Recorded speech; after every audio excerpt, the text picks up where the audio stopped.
આપણે એવું માનવાની જરૂર નથી કે ચોમાસું છે બહુ વહેલું આવી જશે. જેવી રીતે 1 જૂન નોર્મલ તારીખ કેરળની છે, એવી રીતે ગુજરાતની નોર્મલ તારીખ છે 15 જૂન. પણ આ એક ચોક્કસની વાત છે કે સમય કરતા કદાચ થોડુંક લેટ થઈ શકે છે. પછી વરસાદો પડવા માંડીએ ને એને આપણે ચોમાસું ગણી લઈએ એ તો વાત અલગ છે, પણ જે ટેકનિકલ કારણ હોય છે, ટેકનિકલ રીતે વૈજ્ઞાનિક ઢબે જે ક્રાઇટેરિયા ફૂલફિલ થવા જોઈએ એ ફૂલફિલ ન થાય ત્યાં સુધી ગુજરાતમાં ચોમાસાનું આગમન ન ગણી શકાય.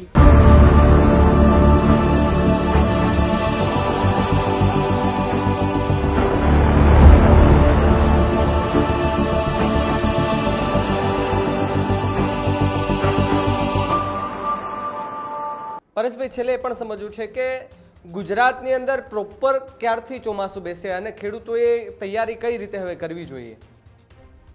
આમ જોવા જઈએ તો અત્યારે સમય કરતા થોડુંક વહેલું ચોમાસું ચાલી રહ્યું છે, જેમાં બંગાળની ખાડીની અંદર પણ ચોમાસું વહેલું આવ્યું, આંદોબાર નિકોબાર ટાપુ ઉપર આવ્યું, શ્રીલંકાના ઘણા બધા ભાગોને કવર કર્યા છે. સામાન્ય રીતે 1 જૂને એમાં ઘણી વખત 24 કે 48 કલાક વહેલું અથવા તો મોડું થતું હોય છે, પણ 1 જૂને કેરળમાં ચોમાસું આવતું હોય છે. ત્યાંના પણ ઘણા બધા ક્રાઇટેરિયા છે. વરસાદોને 14 સ્ટેશનો જે નક્કી છે એમાં વરસાદોનું પડવું, પવનની ઝડપ છે એ પશ્ચિમની અને 35 કિલોમીટર પ્રતિ કલાકની ઝડપે કેરળના દરિયાકાંઠે પવન ફૂંકાવા અને OLRનું ફૂલફિલ થવું.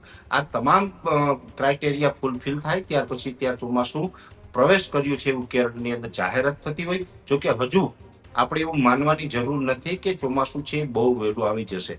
બની શકે કે જે 1 જૂન આપણી નોર્મલ તારીખ છે એનાથી કદાચ વહેલું થાય તો પણ 24 કે 48 કલાક વહેલું થાય.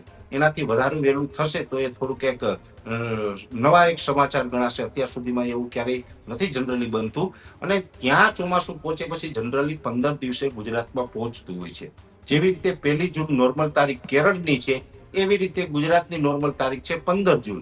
સામાન્ય રીતે 15 જૂને ગુજરાતમાં ચોમાસું આવતું હોય, પણ જો અત્યારે આ જે સિસ્ટમ બની રહી છે આ સિસ્ટમ થોડીક વધારે મજબૂત બનશે અથવા તો સાયક્લોન બનશે અને અરબ સાગરનો ભેજ છે એ પોતાની સાથે લઈને જો આગળ નીકળી જશે તો વચમાં ચોમાસું નિષ્ક્રિય પણ થઈ શકે છે. ભેજ ઘટી જવાને કારણે ચોમાસું વચ્ચે અટવાઈ જાય, મોન્સૂન બ્રેકની કન્ડિશન સર્જાય અને ચોમાસું સમય કરતા 2, 5 કે 7 દિવસ લેટ પણ થઈ શકે. એટલે આ સિસ્ટમ પસાર થઈ જાય પછી જ હવે ગુજરાતના ચોમાસાનો પાક્કો અંદાજ આવી શકશે. પણ આ એક ચોક્કસની વાત છે કે સમય કરતા કદાચ થોડુંક લેટ થઈ શકે છે. પછી વરસાદો પડવા માંડીએ ને એને આપણે ચોમાસું ગણી લઈએ એ તો વાત અલગ છે, પણ જે ટેકનિકલ કારણ હોય છે, ટેકનિકલ રીતે વૈજ્ઞાનિક ઢબે જે ક્રાઇટેરિયા ફૂલફિલ થવા જોઈએ એ ફૂલફિલ ન થાય ત્યાં સુધી ગુજરાતમાં ચોમાસાનું આગમન ન ગણી શકાય.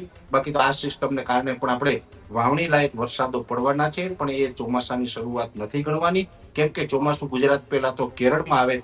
જ્યાં સુધી કેરળમાં ચોમાસુનો પ્રવેશ ન થાય ત્યાં સુધી ગુજરાતમાં પણ ચોમાસાનો પ્રવેશ આપણે ન ગણી શકાય.